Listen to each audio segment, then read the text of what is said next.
يا جماعة في تربية الفراخ بالذات في أمراض كده بتظهر فجأة وبتعمل قلق ما يتوصفش.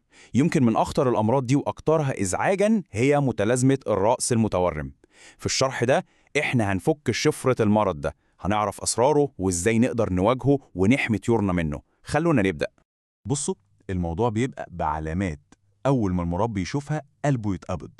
الأعراض الأولية دي بتبقى تورم شديد جدا حوالين العين والراس، لدرجة إن شكل الفرخة ممكن يتغير تماما.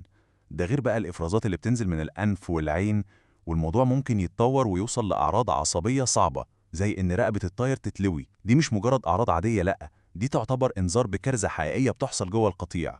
طيب السؤال المهم بقى، هو ده مجرد مرض عادي وخلاص، ولا الحكاية وراها قصة تانية؟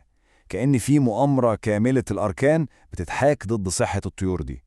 الحقيقة إن القصة فعلا أعقد بكتير من مجرد فيروس أو بكتيريا. وعشان نفهم الموضوع صح لازم نتعامل معاه كأننا محققين. متلازمة الرأس المتورم دي يا جماعة مش سببها حاجة واحدة بس، لا، دي نتيجة خلونا نقول تحالف بين كذا عدو بيشتغلوا سوا في نفس الوقت عشان يوصلوا للنتيجة دي. طيب مين أول متهم معانا في القضية دي؟ هو المحرض الأساسي، فيروس اسمه أفيان ميتانيمو فيروس، أو اختصاراً AMPV. الفيروس ده شديد العدوى ومهمته الأساسية أشبع بالحرامي اللي بيكسر أقفال البيت. هو بيكسر أقفال الجهاز المناعي للطائر ويضعف خط الدفاع الأول بتاعه في الجهاز التنفسي.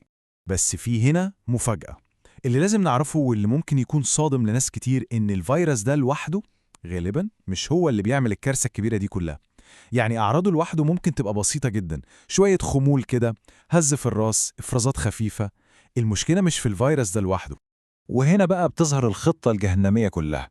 الصورة دي بتلخص الحكاية.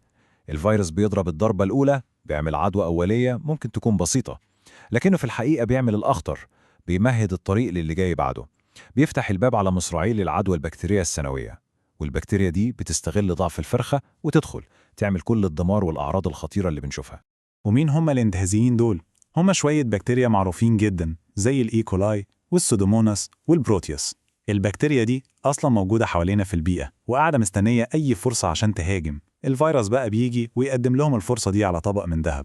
ولما البكتيريا دي بتتمكن وتدخل، النتيجة بتكون كارثية بمعنى الكلمة. معدل النافق ممكن يوصل ل50%. تخيلوا الرقم، 50%. الرقم ده مرعب لأي مربي، ومعناه خسائر اقتصادية ضخمة جدا. ده غير طبعا الألم والمعاناة اللي الطيور نفسها بتمر بيها. عشان كده لازم نفهم أبعاد المشكلة كلها.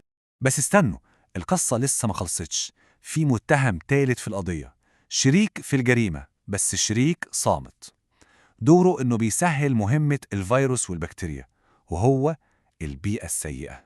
يعني لما تكون التهوية جوه العنبر مش كويسة ونسبة الأمونيا والغازات السامة بتخنق والغبار من العلف والفرش مايل الهواء، كل ده بيعمل إيه؟ بيعمل إجهاد وتهيج مستمر على الجهاز التنفسي للطيور، بالظبط كأنك بتخليهم يتنفسوا سموم طول اليوم. النتيجة دفاعاتهم الطبيعية بتنهار تماما وبيبقوا فريسة سهلة جدا للفيروس والبكتيريا. تمام.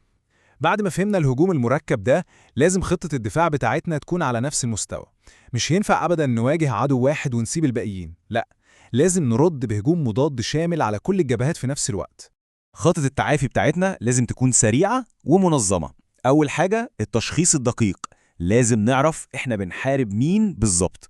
تاني حاجة نتدخل في البيئة فوراً، نظبط التهوية ونظبط الفرشة. تالت حاجة ودي بقى أهم خطوة في رأيي، لازم ندعم ونقوي الجهاز المناعي للقطيع نفسه، لأن هو ده الجيش اللي هيحارب من جوه. وهنا بقى بيجي دور الحلول الذكية والفعالة.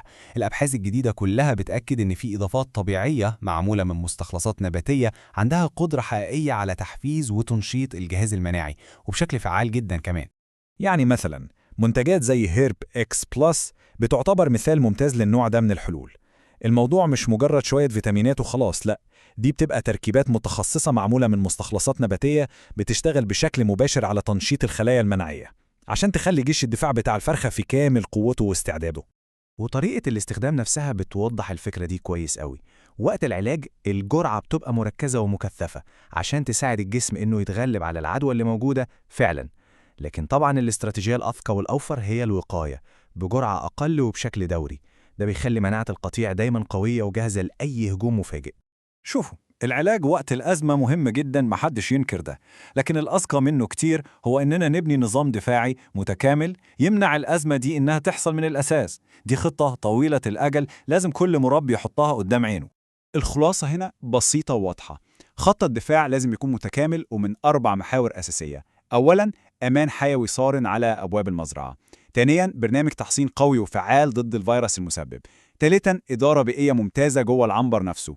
ورابعاً وأخيراً، دعم مستمر للمناعة زي ما قلنا بالإضافات الطبيعية عشان القطيع يفضل دايماً في أحسن حالاته. وفي الآخر في سؤال مهم لازم كل مربي يسأله لنفسه بكل صراحة: هل استراتيجية الدفاع بتاعتي مجرد رد فعل مستني المشكلة تحصل، ولا هي نظام استباقي متكامل وجاهز لهجوم منظم ومن أكتر من عدو في نفس الوقت؟ الإجابة على السؤال ده هي اللي بتفرق بين النجاح الحقيقي والخسارة.